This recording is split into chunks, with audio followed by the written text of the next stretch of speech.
일곱째 달 15째 날에는 너희가 성회로 모일 것이요 아무 일도 하지 말 것이며 이래 동안 여호와 앞에 절기를 지킬 것이라. 너희 번제로 여호와께 향기로운 화제를 드리되 숫송아지 13마리와 순양 2마리와 1년 된 순양 14마리를 다 흠없는 것으로 드릴 것이며 그 소재로는 고운 가루에 기름을 섞어서 숫송아지 13마리에는 각기 10분의 3이요 순양 2마리에는 각기 10분의 2요 어린 양 14마리에는 각기 10분의 1을 드릴 것이며 상번제와 그 소제와 그 전제 외에 순염소 1마리를 속죄제로 드릴 것이니라.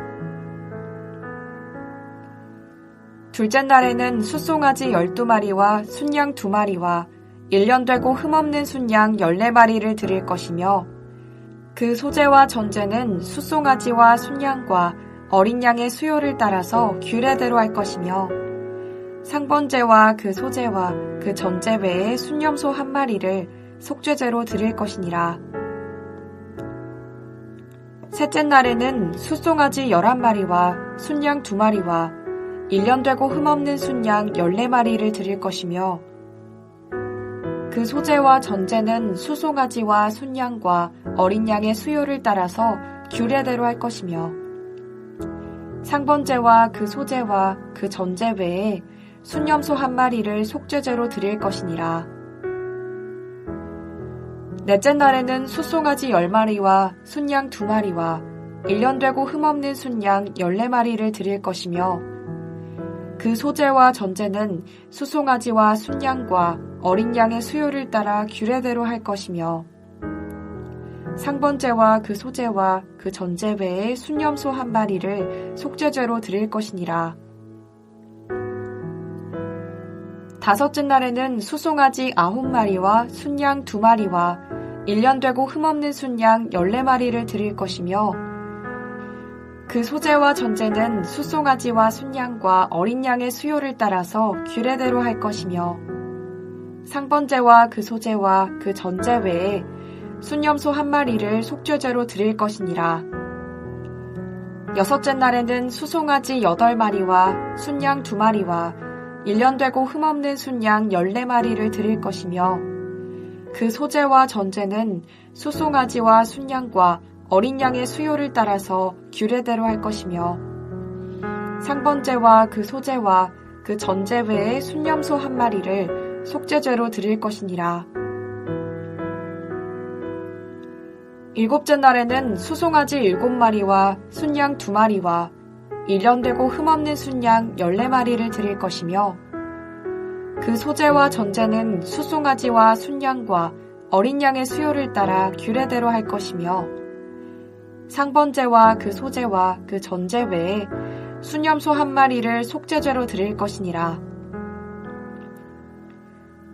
여덟째 날에는 장엄한 대회로 모일 것이요 아무 일도 하지 말 것이며 번제로 여호와께 향기로운 화제를 드리되 숫송아지 1마리와 순양 1마리와 1년 되고 흠없는 순양 7마리를 드릴 것이며 그 소제와 전제는 수송아지와 순양과 어린 양의 수요를 따라 규례대로 할 것이며 상번제와 그 소제와 그 전제 외에 순염소 1마리를 속죄제로 드릴 것이니라. 너희가 이 절기를 당하거든 여호와께 이같이 드릴지니 이는 너희의 서원제나 낙헌제로 드리는 번제, 소제, 전제, 화목제 외에 드릴 것이니라. 모세가 여호와께서 모세에게 명령하신 모든 일을 이스라엘 자손에게 말하니라.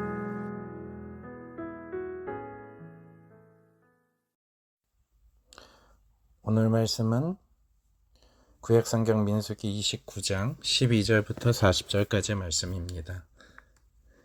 초막절의 의미라는 제목으로 말씀의 은혜를 나누고자 합니다.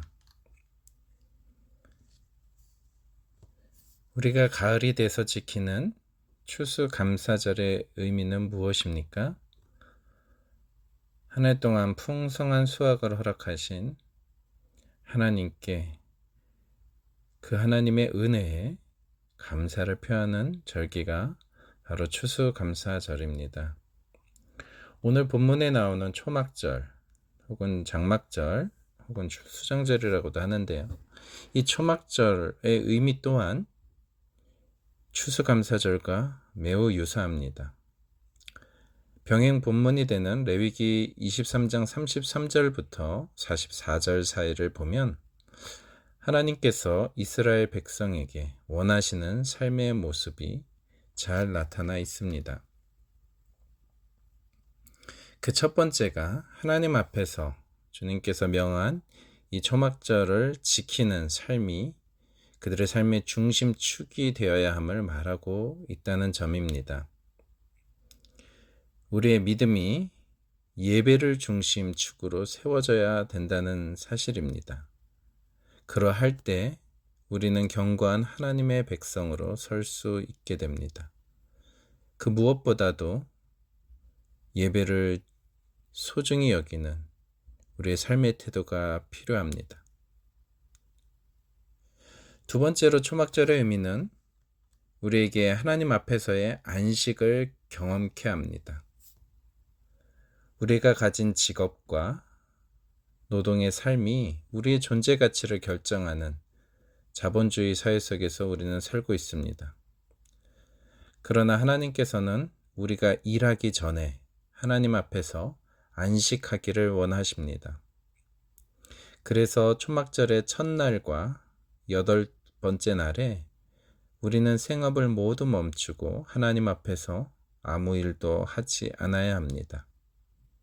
오직 하나님의 명령대로 바쁜 일상을 멈추고 안식하는 것을 배워야 합니다. 이를 통해 우리의 믿음은 건강하게 세워질 수 있게 됩니다. 바로 우리의 삶은 행위에 의해서 결정되는 것이 아니라 하나님의 은혜에 의해서 좌우됨을 우리는 초막절을 지키는 이스라엘의 모습을 통해 발견하게 됩니다.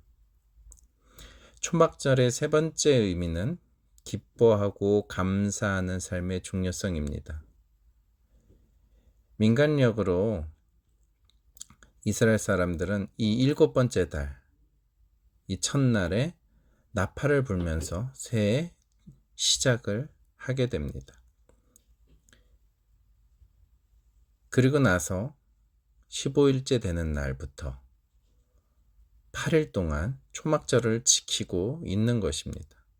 즉, 하나님께서는 이스라엘 백성의 새해가 지난 한 해 동안 베풀어 주신 그 풍성한 수확을 허락하신 하나님 앞에 감사의 제물을 드리게 함으로써 새해가 시작되게 하십니다.